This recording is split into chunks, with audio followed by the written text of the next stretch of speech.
Hey, what up, everybody? This is Plan Your Greatness, and I am your gracious host, Carlton Hamilton. And let's get started today. Today is Financial Fridays. Yes, it is. And I've got a question for you. Are you having discussions that are talking and focusing on your failures or your successes? We're going to discuss that here on Financial Fridays on the Plan Your Greatness channel.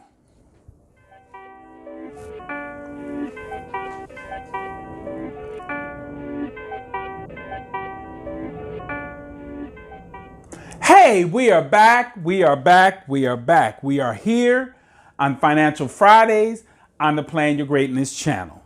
And we're talking today on Financial Fridays. We are asking the question, are you focusing on your successes in your conversations? Let me repeat that. In your conversations with other people, are you focusing on your failures or are you focusing on your successes? And I bring this up more specifically because I'm under the impression that when something comes out of your mouth and you're responding to something that somebody said, or you're creating some sort of dialogue, and just whatever happens, whatever comes out of your mouth, I am under the impression that that has come from a deep unconscious place. It's like on autopilot how we react to things. So if you are focusing in your conversations on your failures or your successes, that says everything to do with how you are thinking at a very subconscious level. Because I heard something some time ago, and I've seen it posted in memes and all kind of stuff. It says, small minds talk about people, average minds talk about events, and great minds talk about ideas. Now, to dig in that a little bit further from my perspective, if it says small minds are talking about people, like I tell my kids, I said, if you're talking about people, in most cases, you're gossiping. You're pretty much a journalist. You're a storyteller. You're just reporting on what just happened, what was going on. And the focus is around the people that are in what was going on.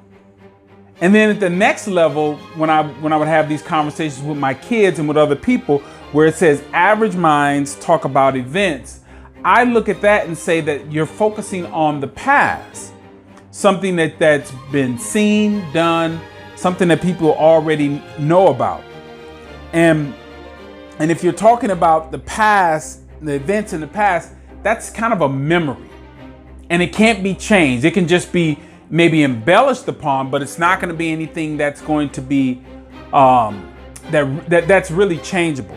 And then the last one, where it says great minds talk about ideas, that's the space I want to be in, and that's the space where I try to encourage my kids to be in, because if great minds are talking about ideas are coming from a place of creativity.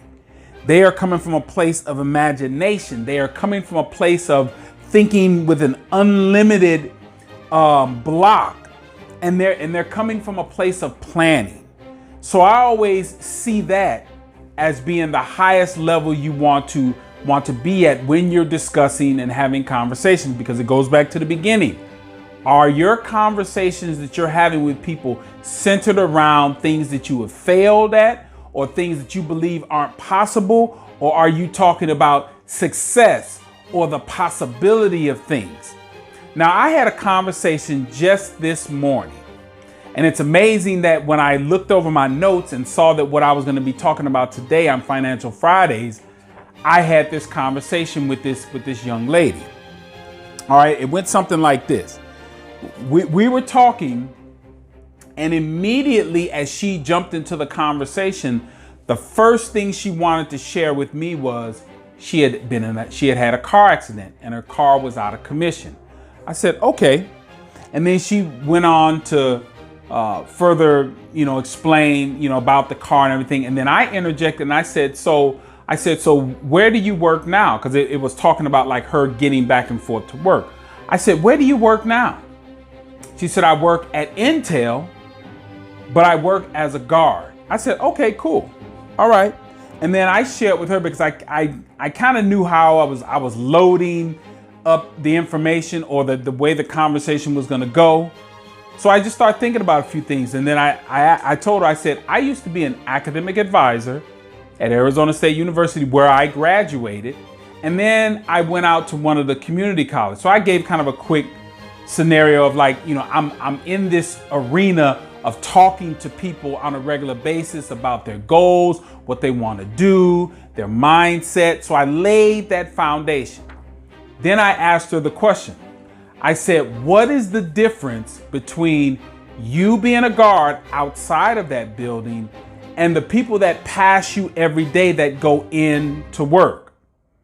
And usually, well, there's a saying in law school that lawyers don't ask questions that they don't already know the answer to, or they've been prepared on how to come back from an answer that they're giving a witness. All right. So they always know an answer to questions that they're asking. And I typically try to do that online, that when I post something on Instagram or on Facebook and I'm looking for some feedback, I've already kind of answered the question. That's why I don't jump into my threads and giving you guys a little bit of giving you some game, some insight on your threads. When you put questions out there, don't jump in the middle of them. Let them go wild unless it goes sideways, because typically if you're the moderator or you're the creator of the question, when you jump in, people tend to think that you're trying to end it or move it into another direction.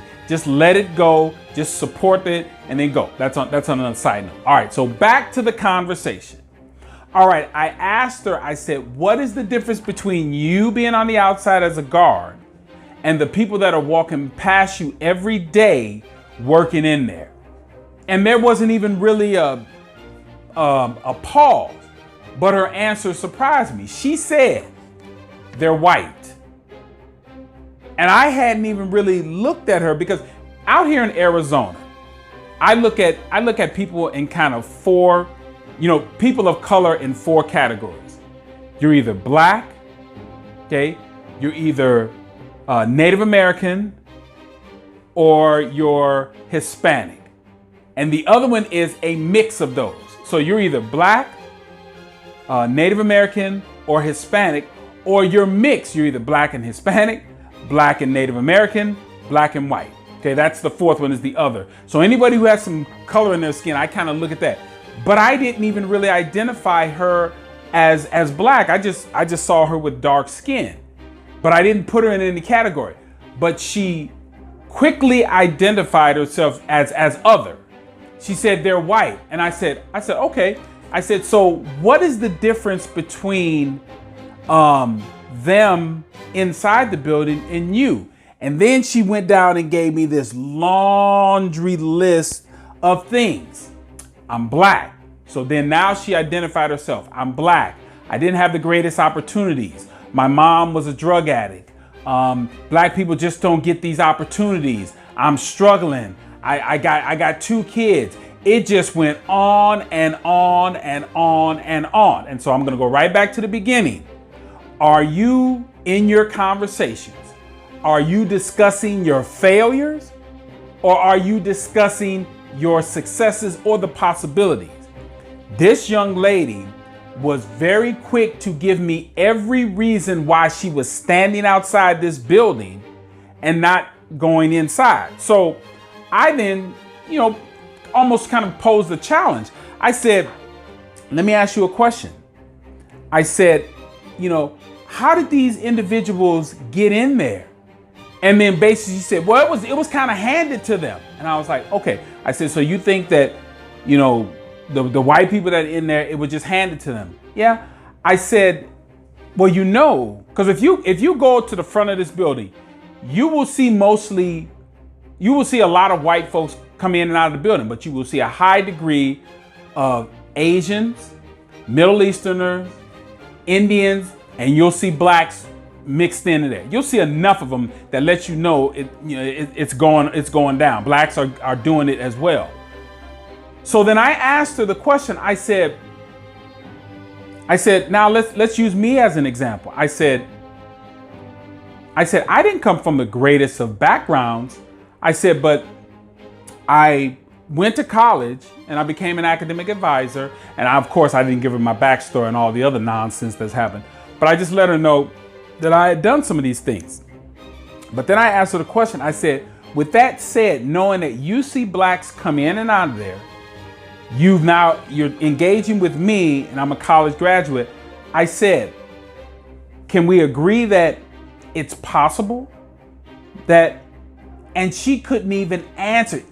I could see her body and mind just struggling with the understanding that it is possible. Even someone standing in front of her, even though she stands in front of a building where she sees black men and women come through that door every single day. Then she said something that gave the biggest indication why she thinks the way she does. She said, well, not for me. I said, so you don't even see the possibility of this happening for you? She said, and then she went down her list again. Well, it's because I came from this background, this, and my mom and that, and this, and what's going on, and I got 2 kids and all that. And then I said, I said, I see where this is going.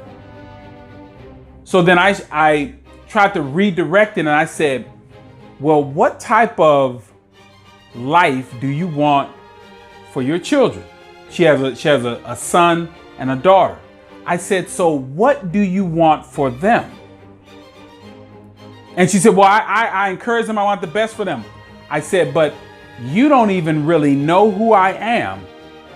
But the first things that you wanted to share with me were all your shortcomings, all your failures, and all the things that have resulted in why you are where you are right now.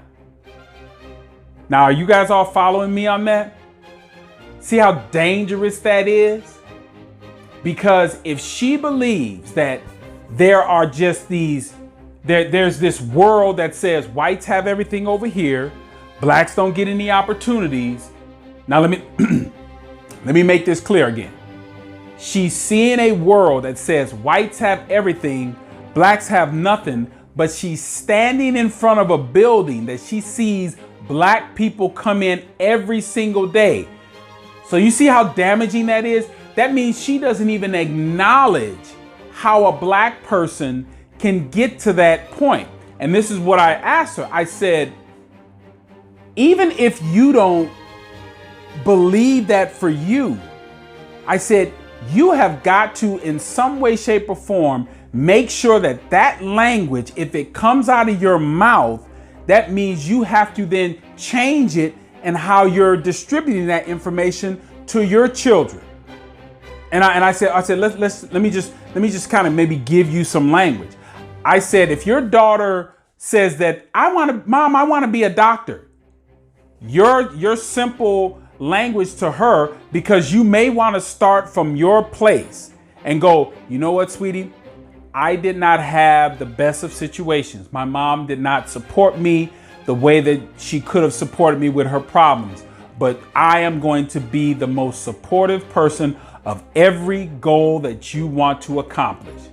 Because it wasn't there for me, but I want to make sure that I'm there for you. Okay?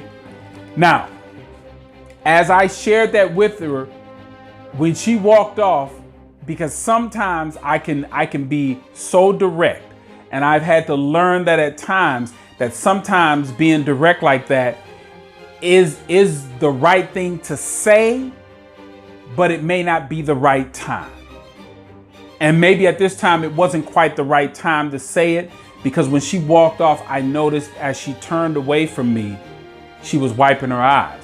But I also will say this, and I kind of hold to this, is that if I don't tell you the truth, if I don't tell you the fact that you might be the biggest hurdle in your life, I basically said that indirectly to her, that you may not have had the best upbringing, but you do not want to carry that forward and continue the cycle that you're in right now, where you're working, you don't have a vehicle, you're working as a guard. And there were other factors I'm not, giving context to where this person was, but she was not in a good place. But she has 2 children, and you know she wants the best thing for them, but it's very hard for her to let go. Like I said before, telling her stories of failures, and she's gonna have a daughter who wants to, as a child, child don't deal with failure. Let that go. Child wants to move on and wants to live in a place of just, success and just fun. And if you're constantly beating them over the head with your stories of failure, what do you think you're going to produce in them? They're going to end up doing the very same thing you're doing. And then what that's going to do is validate, see, that's how the world is. White folks get everything. And then, you know what I'm saying? Nobody helped me. So I'm not, I'm trying to help you, but I can't do it because all these other. That's exactly the nonsense, that spiral that you're just creating, that perpetual life of scarcity, that mindset. Now, I've said this to my son and daughter, and I believe I've said this before in other videos. If you want to get out of that mindset, if you want to get out of just say you are in a depressed state, say you're telling that story. And I actually did share this with her at the end. I said, you cannot hold those 2 thoughts in your mind at the same time. You cannot be telling this story on how terrible your upbringing was, and at the same time thinking of all the great things and the possibilities you can have. Because if you play this back to that point where I was talking to her and I asked her, is it possible? She couldn't even do it because she was so busy holding on to her just raggedy upbringing. It was almost impossible for a positive thought, the possibility of what she could do, to come out. At the same time, she's holding on what she believes is her destiny, right? So when you're thinking of that, or when I'm sharing that, and again, I've shared that with her and I share this with my kids. If you want to move out of a place, a depressed state, a state that's a position or a mindset where you're just constantly just going over the things that are not going well for you, the easiest way and the quickest way to do that is to think of something so far out of your area, your comfort zone, something you're going to create. And what I call that is that you've got to be thinking or talking about something that is greater than your circumstances.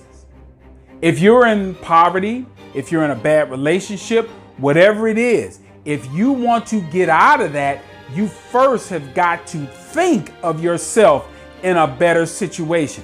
Now, to me, as I said very early in this video, is that people will talk themselves to a certain level.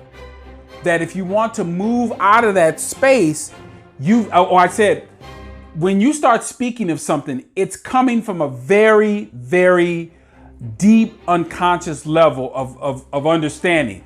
You've probably been sitting on that and repeating it for years. So to move out of that level, you've got to think at a level greater than your circumstances. Then you want to speak at a level greater than your circumstances. I believe at that moment, when you are thinking, wherever situation you are, you want to get out of it. When you're thinking higher than your circumstances, and then you get to speak higher than your circumstances, you will end those conversations of failure. You'll have more conversations of success, and you are absolutely on your way to planning your greatness. All right. Now, on this Financial Fridays, this call to action is what I want you to do. I want you to do 2 things. I want you to go ask your significant other, your colleagues, your peers, your circle of influence. I want you to ask them, what story am I telling? Just ask them, say, hey, when I get to talking about stuff, am I talking about my failures or am I talking about my successes? Ask them that question. And then what I want you to do is I want you to think very successful, okay? Because what I want you to do is that anytime that you tell a story that you can catch yourself and say, I'm telling a failure story. I want you to then follow that up with a story that is of success. Then I want you to take action. Do something that is in alignment with either defeating the failure story or building on a success story. So again, this is our call to action. I want you to ask your peers, what story are you telling? If they tell you you're telling failure stories, you say, what stories am I telling? And then you know that every time you tell that story, I want you to replace it with something positive. Then I want you to take some action toward either eliminating the failure story or adding on and embellishing on the success story. All right? So make sure you are hitting the like button, the subscribe button, the share button. Make sure you're hitting that notification bell so you can get the updates when these videos are posted. Because I always set them, whenever I do them and I upload them, I always set them as a premiere. So it'll give you, I think, an hour notice or a 30-minute notice. So you'll know it's coming up and you get, oh, okay, I want to hear this. And then I can get myself ready and set and all that stuff. All right. We're also on Twitter. And what I'm doing is when I share this information on Instagram, it automatically shares over to Twitter. So it's just showing you maybe the videos coming up, or I pose a question. So it goes on Twitter. And again, I put it on Instagram, and sometimes you'll see a small video clip, or you'll just see the thumbnail that's going to be on my channel. All right. So with that said, let me close out this week as I close out every day. Plan your greatness. You know why? Because no one else will. You guys have a great weekend, and I will see you probably on Sunday, just letting you know what's going on with the week on this Plan Your Greatness channel. So you guys take care.